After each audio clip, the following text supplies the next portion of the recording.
Muchas gracias a todos ustedes por haber acudido en esta tarde calurosa a escucharnos. Muchas gracias a la Casa de América por recibirnos en su recinto.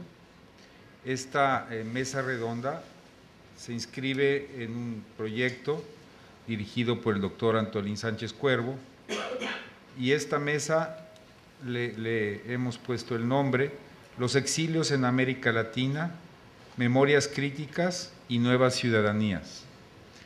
Tengo el honor de voy a presentar a uno por uno antes de su presentación. Vamos a escuchar a cada uno de ellos y al final, con el tiempo que disponemos, vamos a abrir una ronda de intervenciones para los asistentes y le vamos a pedir también a los participantes que respondan o que complementen lo que van a presentar a partir de las observaciones del público. En primer término, vamos a escuchar al doctor Luis Roninger, que es profesor emérito en Sociología por la Universidad Hebrea de Jerusalén, profesor Reynolds de Estudios Latinoamericanos y Ciencia Política en Wake Forest University, en Carolina del Norte, en Estados Unidos. El doctor ha escrito 18 libros y 160 artículos, y de estos 18 libros, 5 de ellos tratan sobre el tema del exilio. Por favor, doctor. Gracias. Muchas gracias, Mauricio.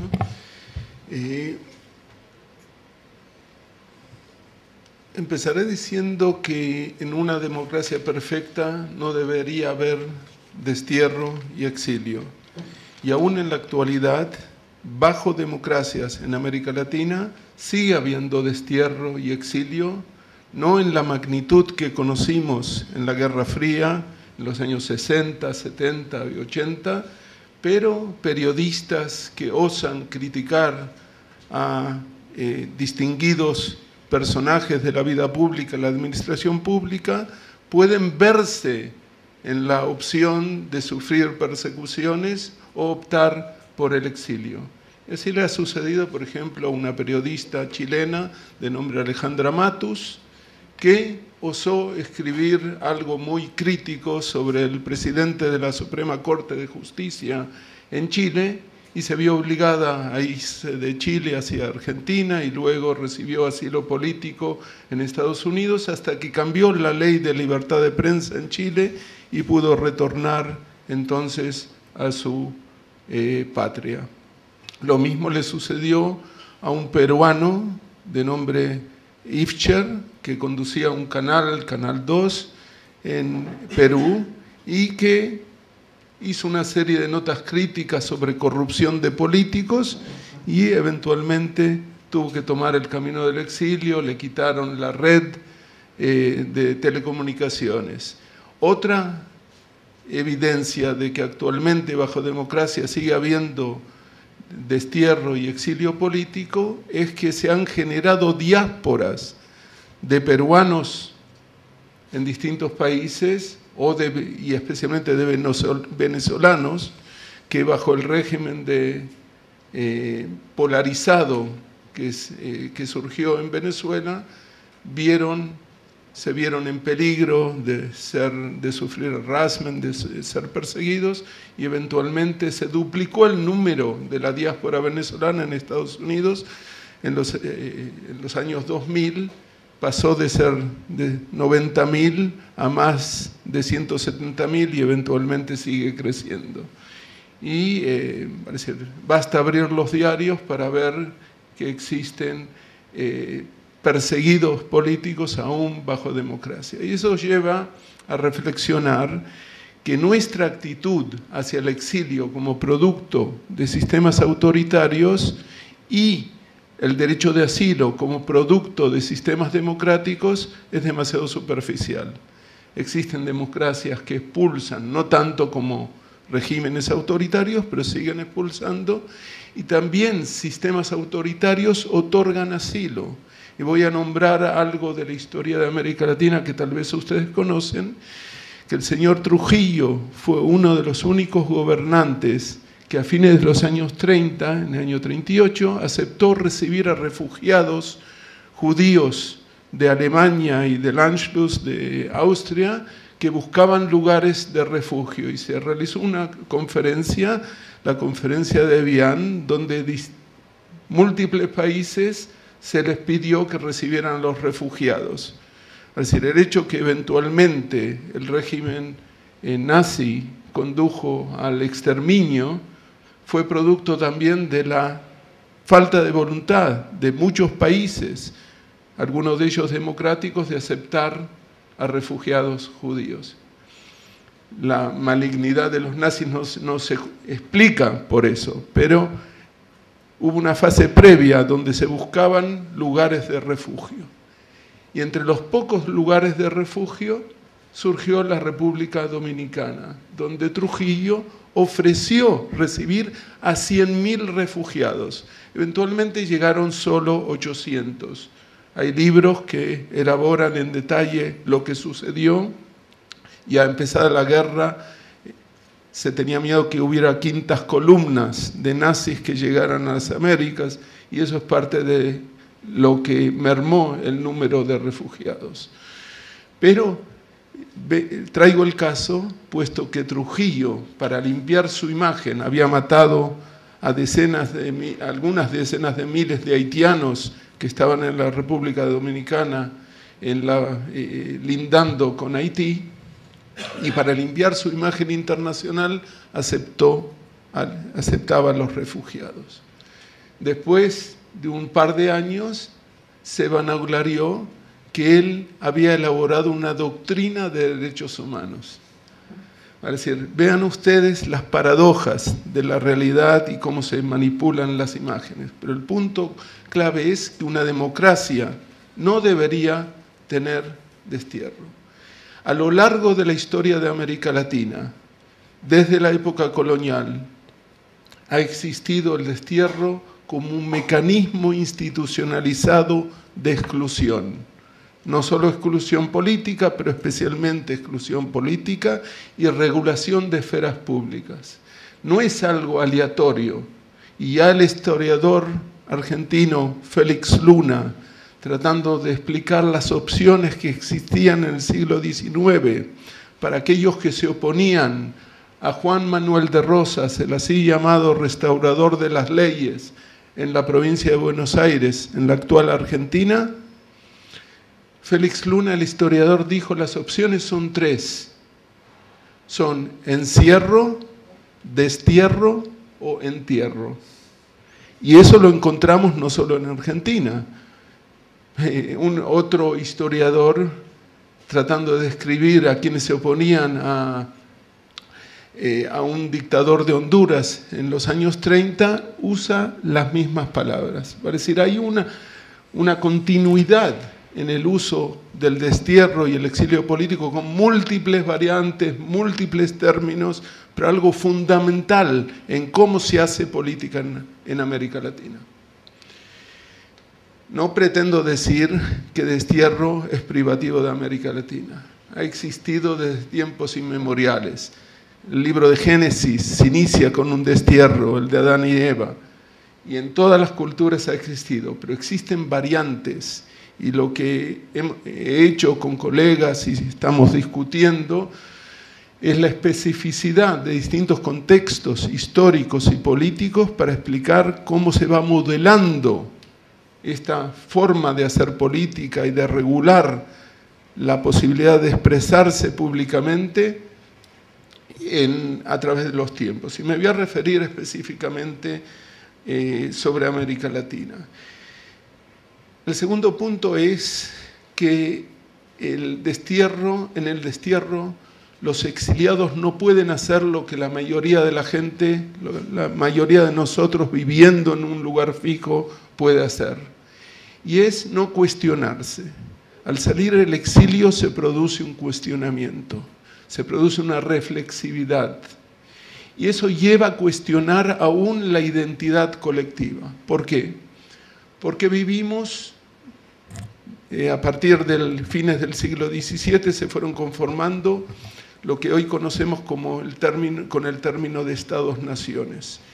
Y en Estados-naciones existe en el principio de ciudadanía existe una dimensión latente de identidad colectiva. Ciudadanía no son solo derechos políticos, es cierta forma de hacer las cosas, cierto estilo, ciertas expectativas. Y nosotros eso lo asumimos, todas las personas lo asumimos como algo for granted, no lo cuestionamos. Al ser expulsados o al verse forzados a huir al exilio, el exiliado debe reconsiderar los preceptos, las ideas que tenía hasta entonces, las ideas políticas, las ideas sociales. En muchos casos se conecta de una forma más profunda con la identidad nacional.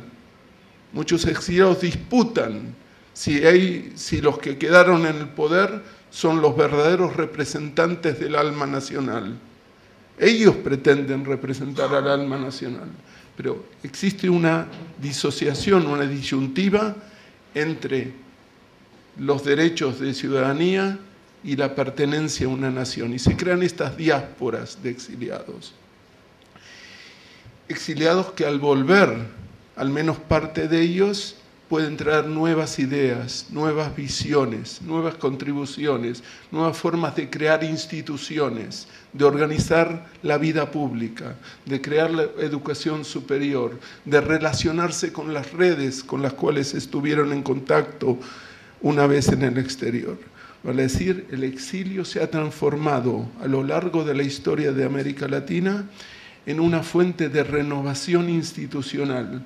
No que todos los exiliados han sido innovadores. Algunos han sido conservadores, se han recalcitrado en sus posiciones anteriores. Pero el exilio como experiencia de vida traumática y a la vez que abre oportunidades, abre nuevas perspectivas de vida, ha sido un módulo de cambio en la historia de nuestras naciones, de las naciones iberoamericanas. En épocas coloniales ya los imperios usaron el exilio, el destierro, en dos sentidos. Por una parte, para deshacerse de aquellos que son troublemakers, aquellos que crean problemas. Y los problemas pueden ser problemas cotidianos. Por ejemplo, hay un estudio de un historiador del siglo XVII y siglo XVIII en México que descubre que entre quienes son desterrados hay muchos jóvenes solteros, varones, que viven en la ciudad y, va a decir, no son gente de familia, y ustedes ya se pueden imaginar las razones por las cuales las autoridades los desterraron. Va a decir, por cuestiones de suspicacia, de sospecha de qué podrían ser, crear problemas en la vida de familia. Y el otro, y por supuesto, aquellos que se rebelan contra el poder, se ven clérigos que mal practican, soldados que no cumplen su deber, pero además de ello, en épocas coloniales se usa el destierro para afianzar los límites del imperio. Y se mandan a regiones marginales para afianzar el asidero del imperio. Una vez que se transita a la independencia, el exilio se transforma en una de las características básicas de hacer política en América Latina. ¿Y por qué? Puesto que el exilio permite que quien expulsa se presente también como alguien benevolente, perdonó la vida. En muchos casos hubo indultos que llevaron al exilio.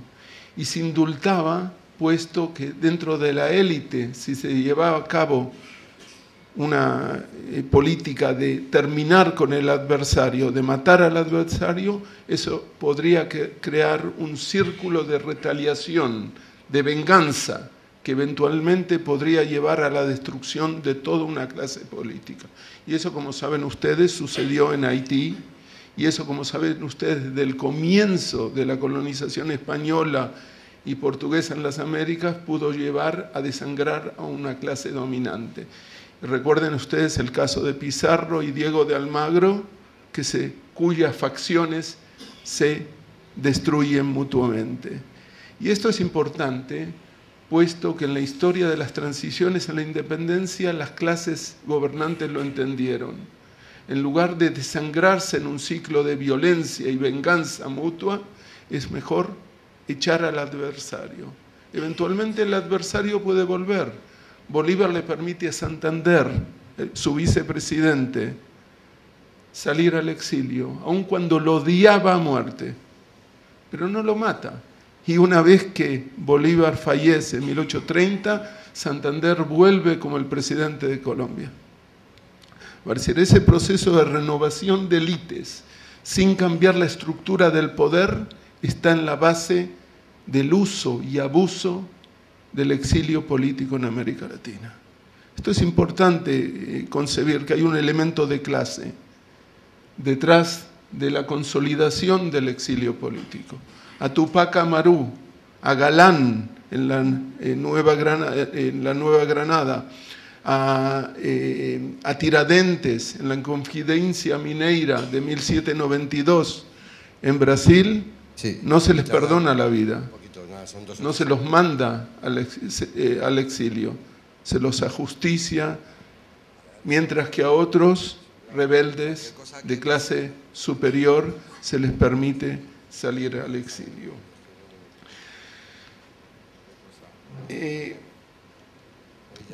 No sé cuánto tiempo, 10 minutos. Entonces les voy a dar un caso que me lleva al tercer elemento de mi exposición, y que es el exilio crea y recrea identidades colectivas en América Latina.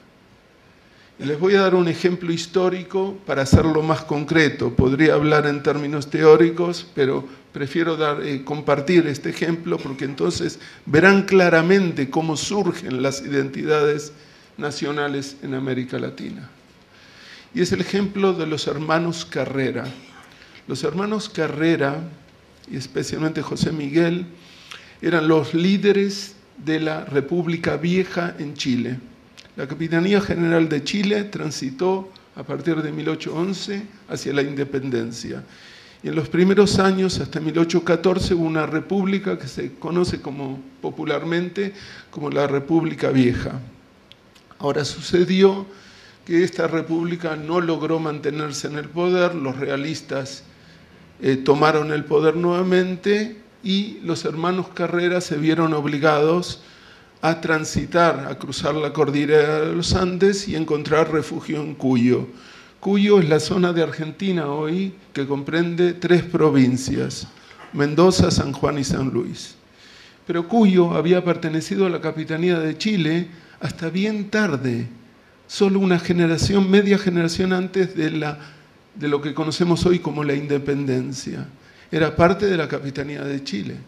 Y esta gente que tuvo que escaparse de Chile y que pertenecía a la aristocracia chilena, que estaba al mando del gobierno de la República Vieja, se encuentra que cruza la frontera, lo que era un territorio hasta 1778 de la Capitanía de Chile.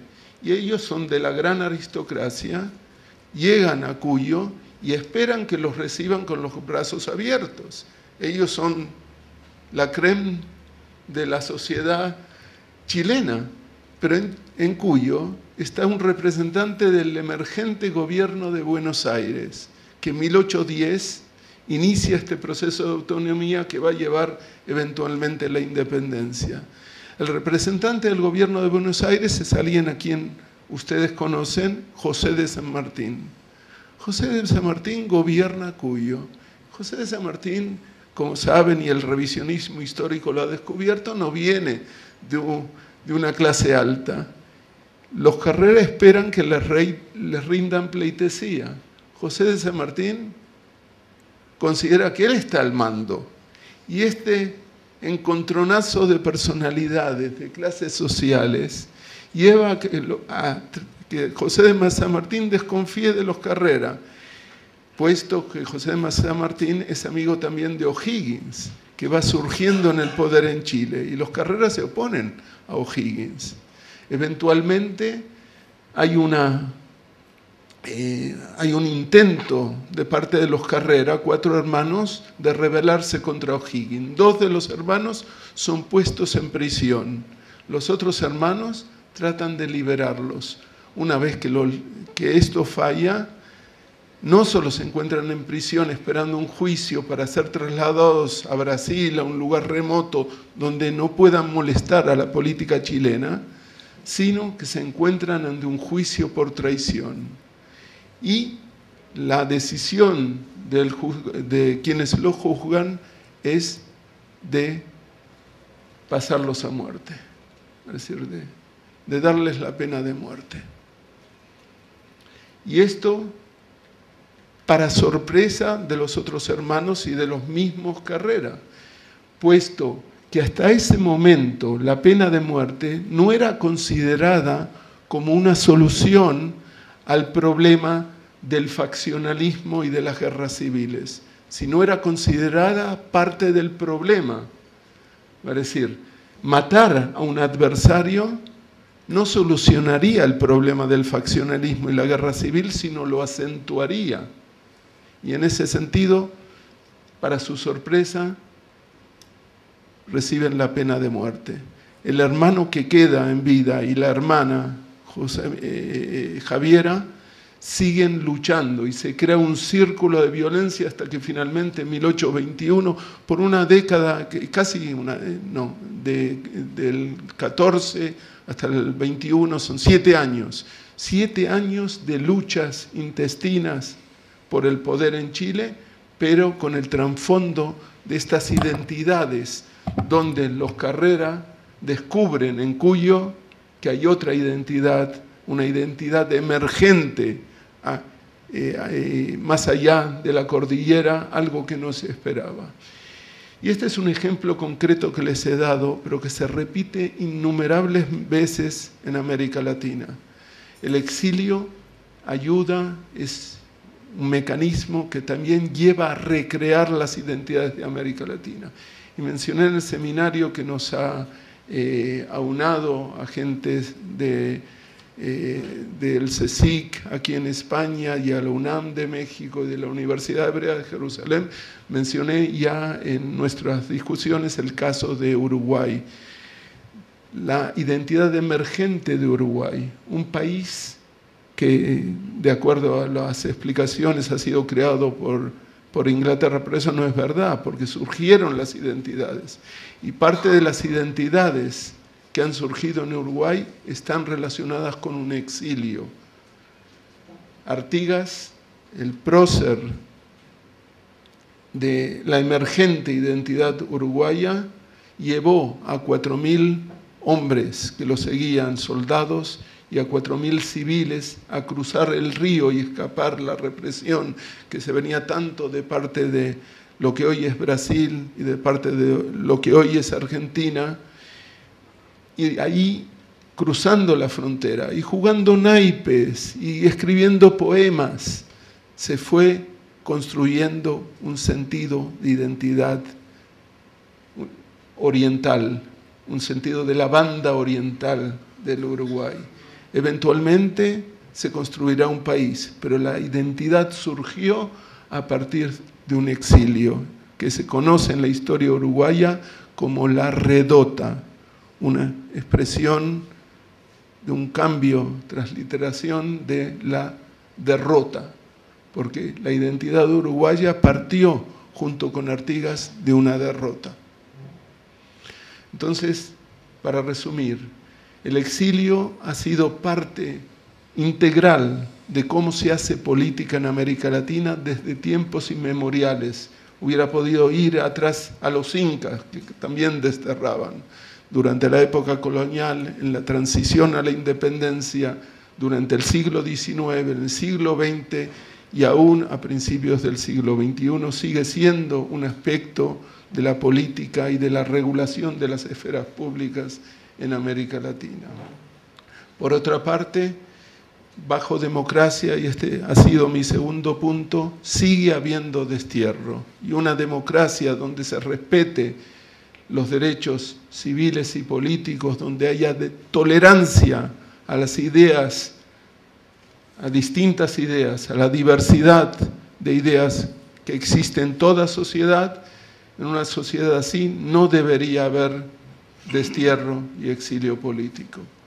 Y finalmente, el exilio, mi tercer punto ha sido que el exilio ha ayudado a renovar ideas, introducir cambios en los distintos países de las Américas, a crear redes transnacionales que han tenido un impacto fundamental en las instituciones, renovación y cambios institucionales y de visiones en América Latina. Muchas gracias.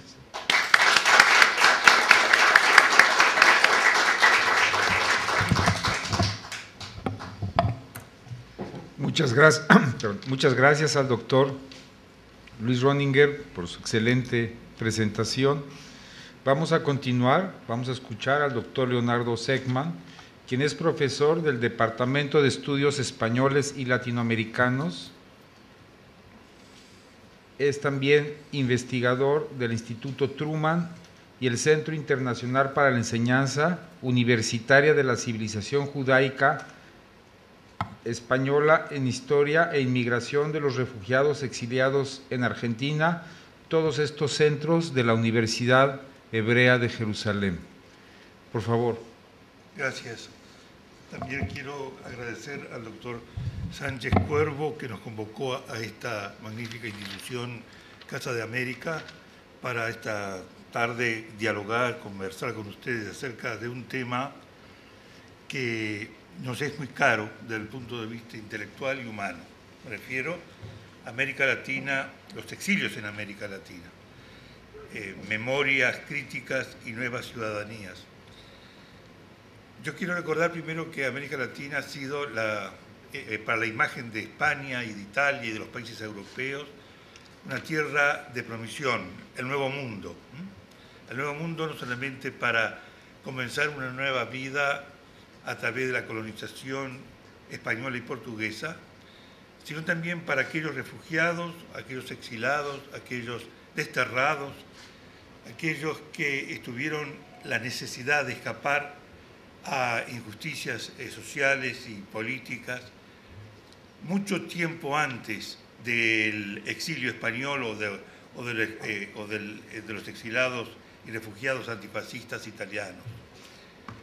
La historia de América Latina no se puede comprender sin la historia de estos exilios, así como la historia del exilio español y del antifascismo en Italia y en otros países como Alemania.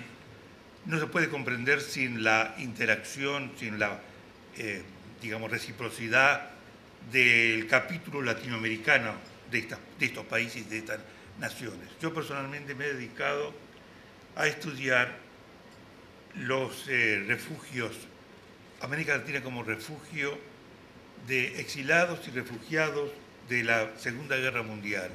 Y cuando hablamos de la Segunda Guerra Mundial, me refiero no solamente a aquellos que tuvieron que huir del nazismo y del fascismo, sino también de la Guerra Civil Española y del franquismo.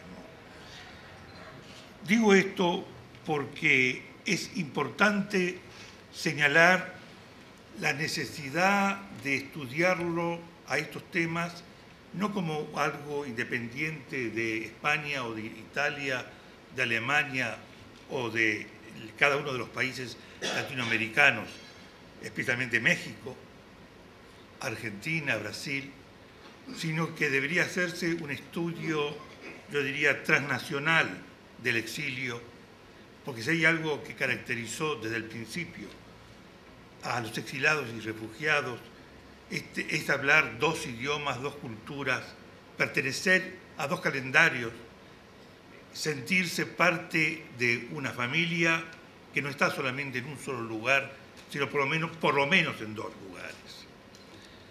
Ahora está de moda los estudios transnacionales. Yo les decía que en realidad aquellos que nos hemos dedicado hace tiempo a estudiar las inmigraciones y los exilios, queriéndolo consciente o inconscientemente, estamos aplicando necesariamente desde un punto de vista metodológico aproximaciones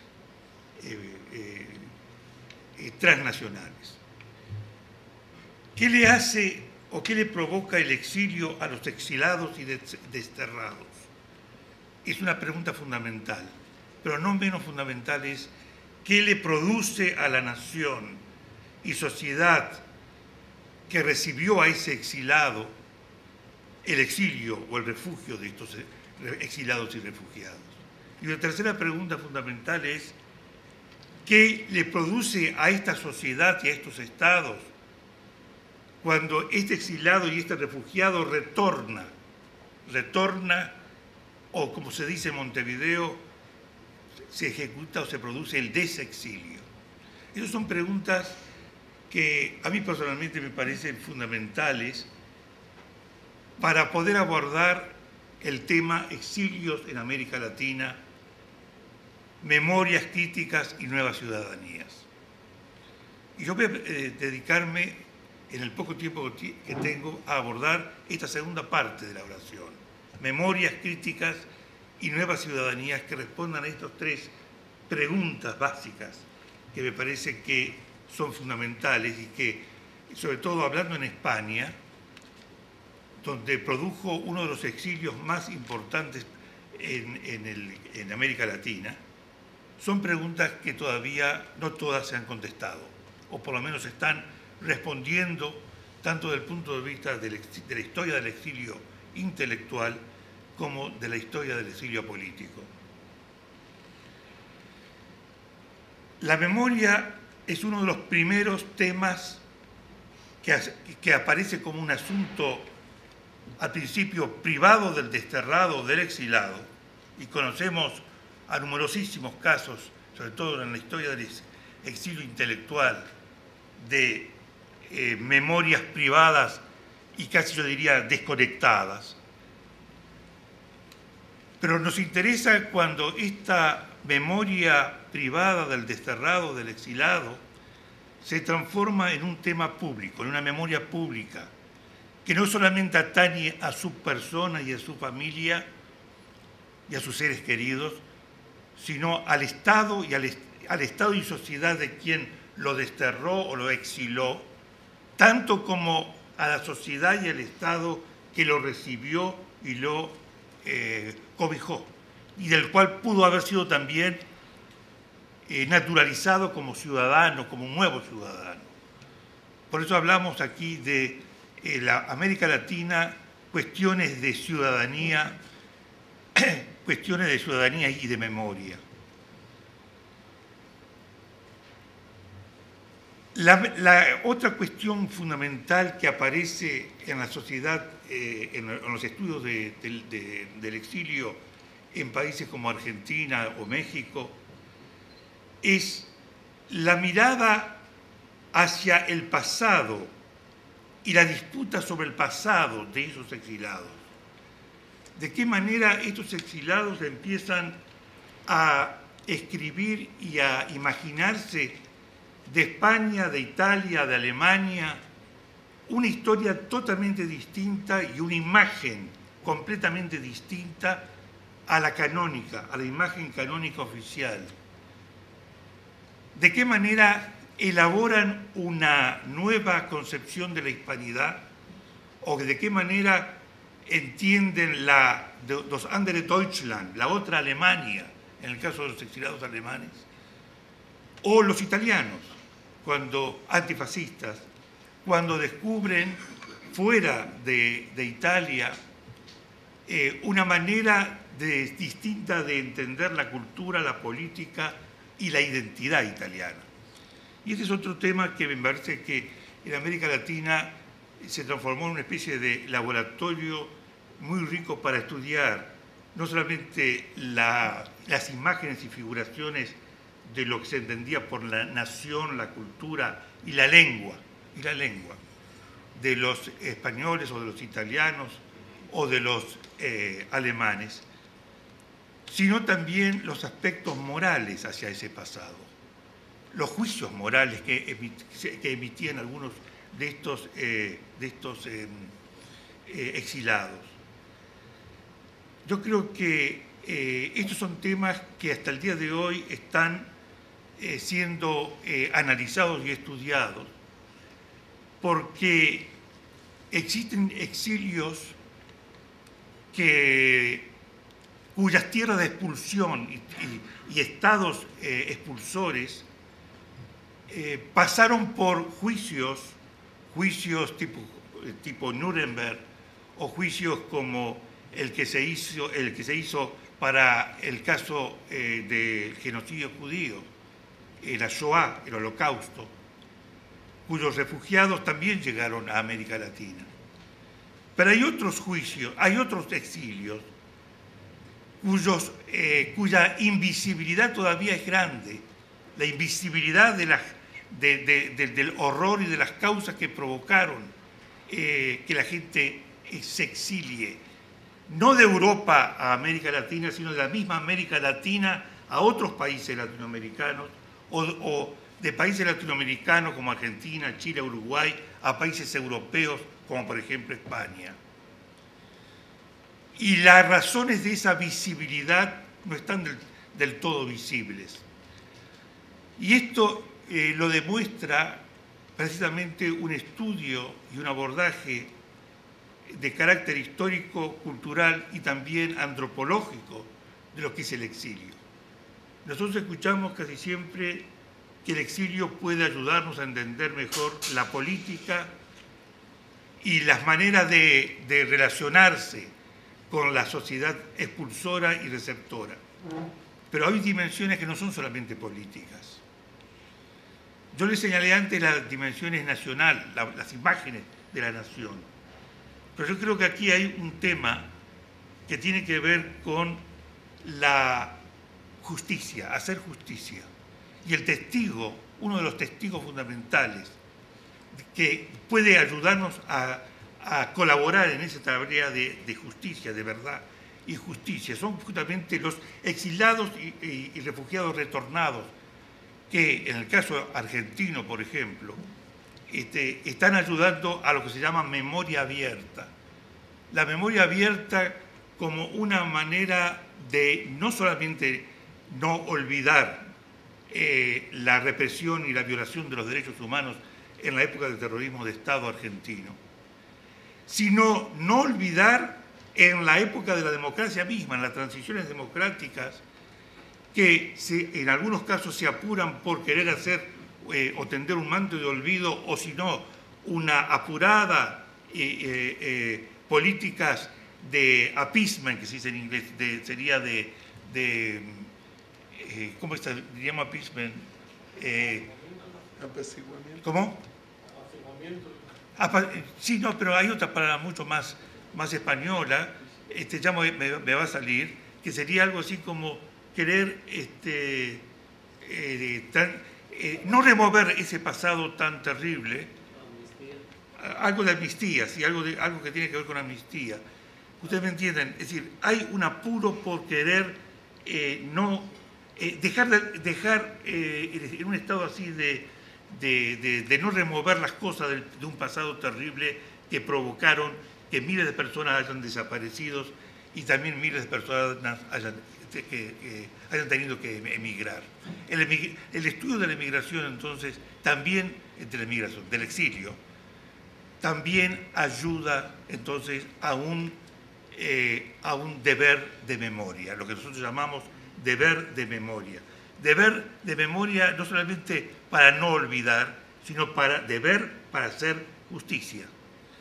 Y el estudio, entonces, del exilio, en el caso latinoamericano y en algunos países concretamente, y quiero recordar yo como alguien que vivió y conoce el caso argentino, es uno de los países donde este deber de memoria ha sido uno de los acicates cada vez más que se va imponiendo en las últimas décadas, no solamente para juzgar a los represores y hacer justicia, sino también hacer justicia con aquellos familiares y aquellos sobrevivientes de verdaderas dictaduras represoras y conculcoras de derechos humanos. Durante la transición democrática, se han escrito novelas y textos literarios en los últimos años que dan cuenta de este deseo de memoria y de ese deseo o de exigencia de justicia. Pero también ha habido figuraciones literarias donde los autores exilados, estoy hablando de exilados que han retornado luego de un prolongado exilio, autores que también empiezan a hablar acerca de las imposturas de la memoria, de gente que quieren memorizar o quieren recordar de una manera de impostura y no de verdad. Ustedes aquí en España conocen el caso de esta novela, de este libro tan importante que se ha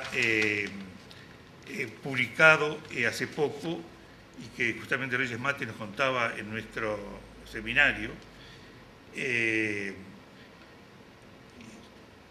impostor de Enrico Marco. Perdón, Enrico Marco es el personaje de la novela y el autor es exactamente Javier Cercas. En Argentina se hicieron también libros, eso quiero recordar, porque a mí me impactó mucho cuando me enteré aquí de esta novela. Y yo traje en mi exposición los otros días en el seminario que organizamos de todos nosotros, el caso de una novela de un escritor argentino que vivió exilado en París muchos años y después se volvía a Buenos Aires, que se llama Edgardo Kosarinsky, que escribió una novela que se llama Lejos de dónde. Lejos de dónde, se pregunta. Y donde aparece un personaje donde hay una identidad robada, una judía difunta, de un campo de concentración, y quien le roba esa identidad era una de las personas que colaboraban en las torturas de este campo de concentración donde ubica al personaje, cuya identidad robada a esta judía difunta se la apropió cuando quería escaparse, después que terminó la guerra, y como ustedes saben también llegaron junto con los exilados del fascismo, también cómplices del fascismo y del nazismo, es decir, criminales de guerra y colaboracionistas que llegaban a veces en los mismos barcos, junto con los mismos exilados y refugiados judíos de la Shoah o del Holocausto. Este personaje que aparece en esta novela de Kosarinsky, entonces, toma dos aspectos que me parecen a mí muy significativos y que aquí que lo vuelvo a encontrar acá en España, que hay otros autores que también toman el caso de la impostura, del impostor, como una figura literaria que no se le hubiera ocurrido seguramente a alguien que no vivió el exilio o que no vivió los acontecimientos que cruzan el océano y que corresponden a dos historias, a dos mundos, a dos periodos, a dos lenguas. Este personaje es un personaje, el de Kosarinsky, que habla alemán, apenas habla castellano, cuando llega a Buenos Aires. Y que el exilio, o que la novela del exilio, para mí forma parte de lo que llamamos un corpus del exilio o novelística del exilio, sobre todo del exilio de aquellos que retornan de él. Y que me parece a mí que ayuda a comprender mejor esta problemática. Por último, quiero señalar que un aspecto que ya mi colega lo dijo, Luis Röniger, el exilio o los exilados que retornan no solamente ayudan a plantear los dilemas existenciales y humanos y culturales, sino también ayudan a entender las nuevas problemáticas, arrojan luz de las nuevas problemáticas que en este mundo transnacional y global vivimos. Me refiero al tema de la multiculturalidad y de las diásporas transnacionales. Y con eso quiero terminar.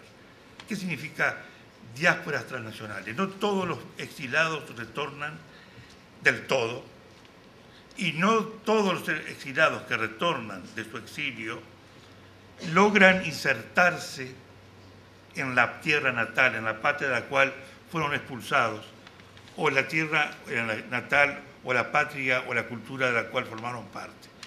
Esto lo saben los también exiliados españoles que quisieron retornar a España, como lo saben también aquellos exiliados políticos argentinos que quisieron venir del exilio español o del exilio mexicano o del exilio francés, en el caso de Kosaninsky, pero que permanecen en un in-between, como decimos, en un estar entre uno y otro, sojourné, que va y que vuelve, o que sigue estando en una diáspora que no por eso termina de ser, no con eso termina su exilio. El exilio nunca termina del todo. La diáspora agrega a este país o a esta cultura o a esta literatura una dimensión que la enriquece. Esta es la teoría mía o mi posición, y no la empobrece. De la misma manera que el multilingüismo o el bilingüismo y el multiculturalismo o el pluriculturalismo, la mirada esta amplia, bifocal por lo menos, que tiene el exilado, de ver con la mirada del español y al mismo tiempo la mirada del argentino, o la mirada del alemán y al mismo tiempo la mirada del mexicano. Estas miradas son miradas que enriquece no solamente a ellos, sino que enriquece a la cultura de los países a los cuales regresan. Precisamente en un mundo como el actual, que se caracteriza por la globalización, la transculturación, las diásporas transnacionales. Muchas gracias.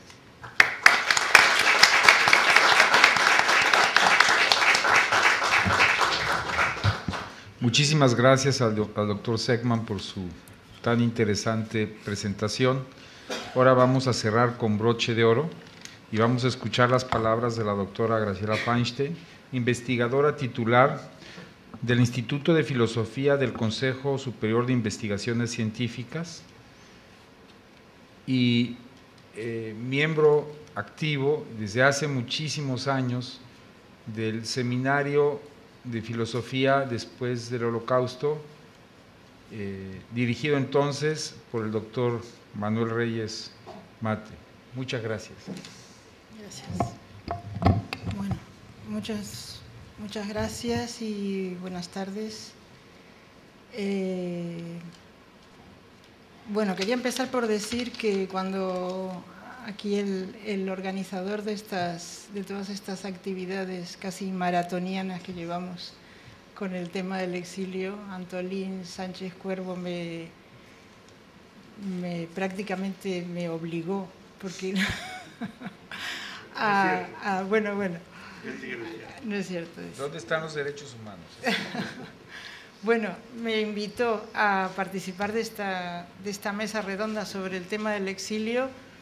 La verdad es que tuve bastantes dudas porque cuando vi con quién iba a compartir yo la mesa y vi que tanto Luis Röniger como Leonardo Seckman eran personas con una larguísima trayectoria académica sobre el tema del exilio y los destierros y la exclusión, la verdad es que me vi un poco apurada porque la verdad es que yo no tengo esa larga experiencia académica en el estudio del tema que nos convoca estos días, pero sí tengo una larga experiencia vivida sobre esta cuestión de la exclusión o del destierro o del exilio. Y entonces, bueno, pues intenté empezar a pensar y a ver en qué me podía inspirar para contar algo, y me encontré con este texto de Gauss, que ya alguien lo citó durante las reuniones que tuvimos, y que se llama Confesiones de Transterrado, y que yo les recomiendo a ustedes que lo lean porque van a sacar muchísimo más de lo que yo pueda decir hoy, por supuesto. Y la verdad es que es un texto que me gustó muchísimo y además me identifiqué bastante, porque si bien yo difícilmente pueda llegar a elaborar las ideas que elabora Gauss aquí, pero sí me sentí muy identificada por la manera en que él sitúa esa corriente, esa frontera entre la experiencia personal y la reflexión teórica, ¿no? Él empieza el texto con el siguiente párrafo. Dice: las experiencias de la vida van haciendo que se nos ocurran ideas, a todos, no solo a los intelectuales. Las experiencias más importantes, más decisivas, más ideas e ideas también más importantes y más decisivas. La experiencia de la emigración, del destierro, es sin duda una de las más importantes, de las más decisivas. Nada tan explicable, pues, como que esta experiencia haya hecho que a todos, seguramente, cuantos hemos pasado por ella, se nos hayan ocurrido muchas ideas e ideas relativamente importantes y decisivas. La que quizás no se haya ocurrido igualmente a todos es la de reunirlas y sistematizarlas. Reunir y sistematizar ideas no es ni gusto o vocación ni deber profesional de todos, ni siquiera quizás faena provechosa para todos, sino solo de algunos, y para ellos, entre los cuales no tengo más remedio que contarme como consecuencia forzosa de la profesión que elegí en los días poco previsores de la juventud. Pues como muchos de vosotros sabéis, Gauss se inscribía dentro de la fenomenología y yo también, de alguna manera. Entonces, bueno, pues partir de la experiencia vivida para intentar elaborar alguna reflexión o alguna idea general o pretendidamente universal acerca de lo que ocurre, pues me resultó, un camino posible, ¿no? También Gauss, en este texto, inventa un término que yo también me he sentido bastante identificada con él, que es la idea del transterramiento. Es decir, en contraposición al destierro, él habla del transtierro. Y curiosamente, en los últimos años, los estudios migratorios han inventado también un término, que es el término de trasplantado, que han abandonado el término desterrado y se han inclinado más por el término trasplantado, ¿no? Entonces me pareció que este término que inventa Gauss en aquel texto, en esta conferencia de transterramiento, pues fue bastante visionario, ¿no? Él dice exactamente, en una comida, cuenta, se nos dieron a los profesores de filosofía y letras, a los compañeros españoles incorporados a la Universidad Nacional, obligado a hablar y queriendo expresar cómo no me sentía en México desterrado, sino se me vino a las mientes y a la voz la palabra transterrado, que sin duda resultó ajustada a la idea que había querido expresar con sinceridad y debía ser la de una realidad no solo auténtica, sino más que puramente personal, pues hizo fortuna. Desde entonces me he encontrado utilizada varias veces, y no solo en México, ni por solos españoles y mexicanos. Pues, así como Gauss en este texto habla del transterramiento como la idea de trasladarse a otra tierra en donde no se siente completamente un visitante, sino que de alguna manera se identifica con el lugar donde está. Y hace en este texto, trata de elucidar la compleja red de lealtades y de fidelidades nuevas, viejas con el lugar de salida, nuevas con el lugar donde llegó, y sus lealtades originales con el exilio. Y la verdad es que se nota que hace un gran esfuerzo por desentrañar sus sentimientos de alguna forma encontrados, de alguna forma contradictorios, por el volver y el no volver, el quedarse cómo quedarse, quedarse de una forma definitiva, quedarse de una forma provisional, expatriado o la posibilidad de empatriarse, como dice él. Y a lo largo de esta reflexión termina por elaborar una teoría bastante curiosa, una explicación en la que finalmente lo espacial y lo territorial dejan de estar en un primer plano y son sustituidos por categorías temporales, por categorías históricas, ¿no? Él lo explica en el sentido de que, bueno, hace una larga interpretación acerca de que los procesos de independencia de los países de América Latina, vistos desde esa perspectiva solamente espacial, podían verse como una separación de la metrópoli, y sin embargo, vistos desde un punto de vista histórico, desde un punto de vista temporal, él los ve como el paso de un orden antiguo a un nuevo orden que tuvo lugar en América Latina en esos años de la independencia, pero que también ese proceso ocurrió en España. Entonces, en un momento dice, España es el último país de América Latina por independizarse, ¿no?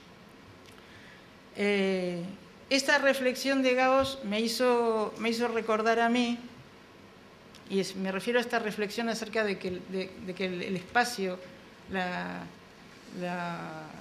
categoría espacial, territorial, no es tan importante como esa categoría temporal o histórica, me hizo recordar a mí a una experiencia que yo tuve también aquí en Madrid, después de unos cuantos años de estar aquí transterrada también, y que es una experiencia que yo también escribí en otro texto, pero que bueno, me permito contarla.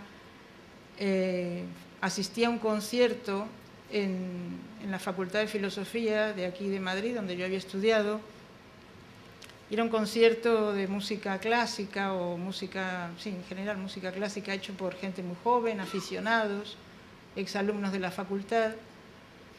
Y bueno, se vivía ahí un ambiente muy cálido, muy familiar, muy apacible, escuchando aquella música. Había también algunos que recitaban poemas de amor, poemas de la naturaleza. Y entonces, bueno, me dio por pensar en aquel momento que aquellos jóvenes que estaban en ese momento componiendo ese tipo de música, recitando esos poemas de amor, esos poemas tan, de alguna forma, ingenuos, de alguna forma, no sé, casi adolescentes, casi tan puros, eran una generación que había nacido aquí en España después de la democracia, ¿no? Que habían nacido ya en este país con la democracia. Y entonces, bueno, yo hice como esta especie de trampa también, una especie de trampa temporal, ¿no? En mi caso, sentí como una especie de alivio y de gratitud y de bienestar, de que hubiera una generación de jóvenes aquí en España que pudiera vivir esa vida de poemas de amor, de hacer música de una manera tan suave, tan armónica, y que estuviera tan lejos, realmente tan lejos de lo que habían vivido sus padres, sus abuelos, muchos años antes, y que ellos pudieran poner su energía creadora en temas como que los estaba poniendo, ¿no? Y era una trampa, de alguna manera, yo sabía que era una trampa porque aquellos jóvenes no eran los jóvenes que yo había conocido en la Argentina y que tendrían en ese momento la misma edad que estos jóvenes, ¿no? Pero de alguna manera sentí un poco esto que cuenta Gauss, ¿no? Que en realidad esta experiencia de poder vivir en una sociedad democrática en donde puedan empezar a aparecer una cantidad de creaciones y de sabidurías o de cualquier tipo de manifestación artística del tipo que yo estaba oyendo, era algo que de donde yo venía nos había estado vedado porque, claro, porque la situación que habíamos vivido era tan dura, realmente era tan dura en lo social, en lo político, en la convivencia misma, que claro, que ese tipo de música, ese tipo de arte, yo no lo había podido vivir, pero sí lo podían vivir los que venían después, que no estaban en América Latina, estaban aquí, pero que bueno, me dio un poco esa sensación como de que estábamos todos en el mismo barco, de alguna manera, ¿no? Y de que yo no estaba afuera y tampoco estaba adentro, estaba en esa zona igual más temporal que espacial, en donde lo que se está jugando no es tanto en qué sitio geográfico uno está, sino en qué circunstancias políticas, sociales y de convivencia se encuentra uno en cada momento y qué es lo que qué es lo que permite o no permite esas circunstancias sociales y políticas, ¿no? Claro, luego lo que ocurre, una cosa interesante que me parece que ayer también se habló cuando presentamos el libro de Luis Roniger, que es un excelente estudio sobre los exilios, no solo desde el punto de vista histórico, sino también desde el punto de vista de qué ocurre con el propio exiliado, con el propio desterrado. Cuando él habla de que el exilio, bueno, y también lo ha dicho ahora Leonardo, el exilio da esa posibilidad de volver a plantearse y empezar a plantearse o reflexionar acerca de las lealtades, de las fidelidades, de las identificaciones distintas que alguien puede tener con sus compatriotas, con los que ha dejado, y las nuevas fidelidades, lealtades que uno establece con la comunidad receptora, la comunidad que... Pero el hecho de llegar aquí a España, aquello que había pasado en América Latina, la violencia tan grande que había terminado con uno de los productos, era nuestro exilio, sino también reflexionar acerca de por qué no había sido posible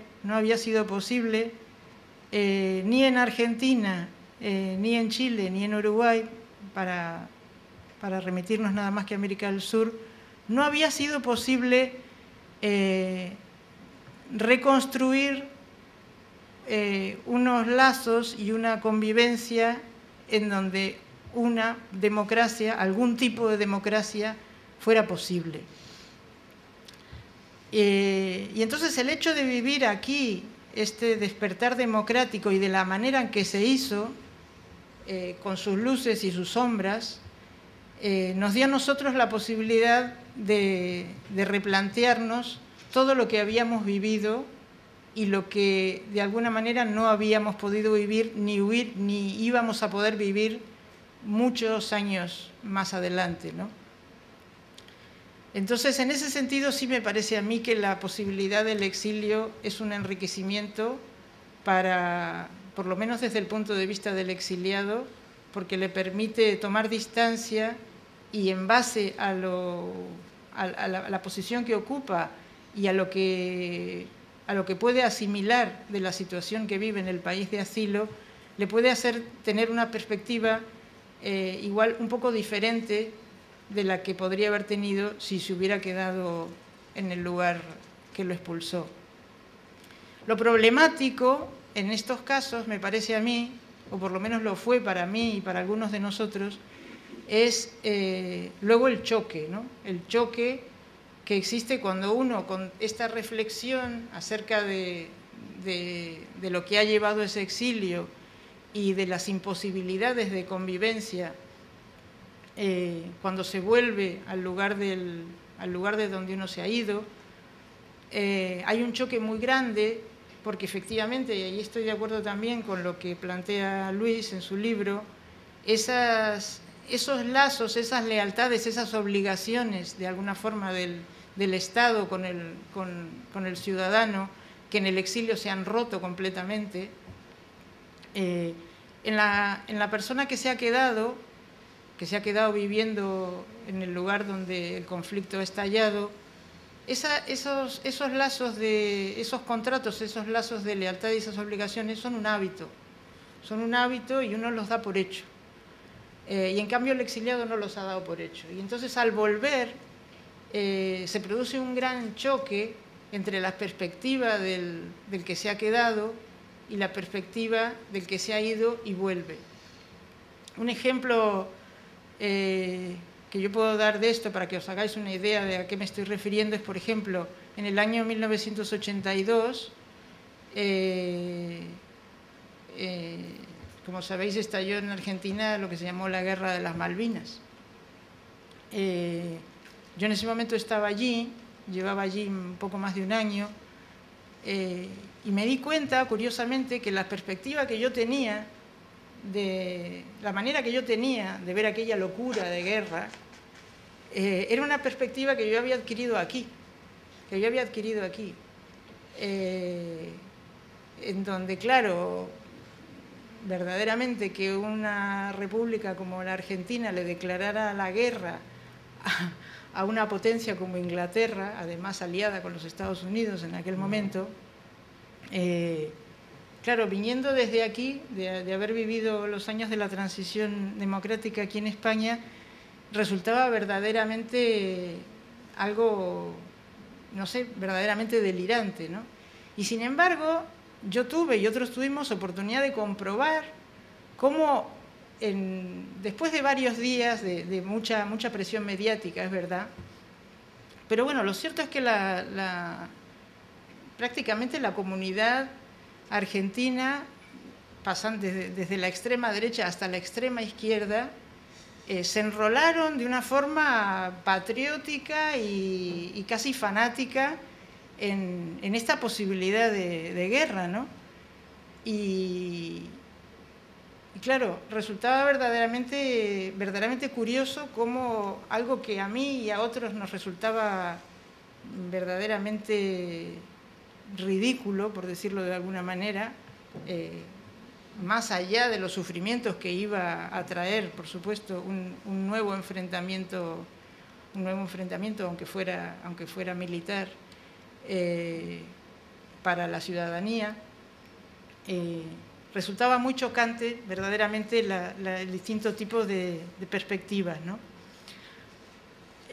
Aún hoy yo creo que la perspectiva del exilio en países de América Latina, la perspectiva del exiliado, sigue siendo muy diferente, muy contrastante, incluso una vez desarrolladas las democracias que se han desarrollado, creo que sigue siendo bastante diferente la interpretación que no todos los exiliados, pero algunos exiliados pueden hacer hoy de cómo se han construido y cuáles son los claroscuros de esas democracias, muy diferentes de las perspectivas que puede haber dentro de los sectores de los individuos y de los grupos políticos o sociales que no pasaron por esa experiencia del exilio.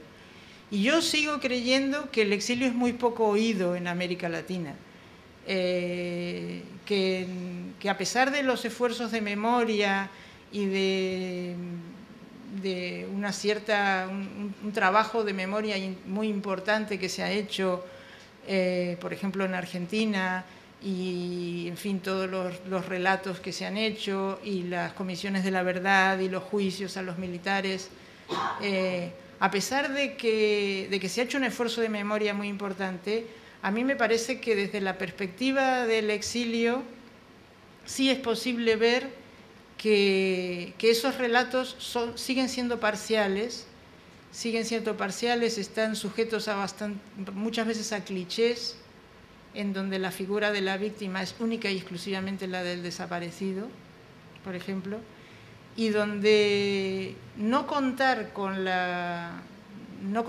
el relato y la memoria que se pudo haber elaborado en el exilio, probablemente esté quitando ahora mismo una parte digamos, de un relato más completo acerca de de las circunstancias que se vivieron, de la violencia que se vivió, de la reconstrucción política posterior.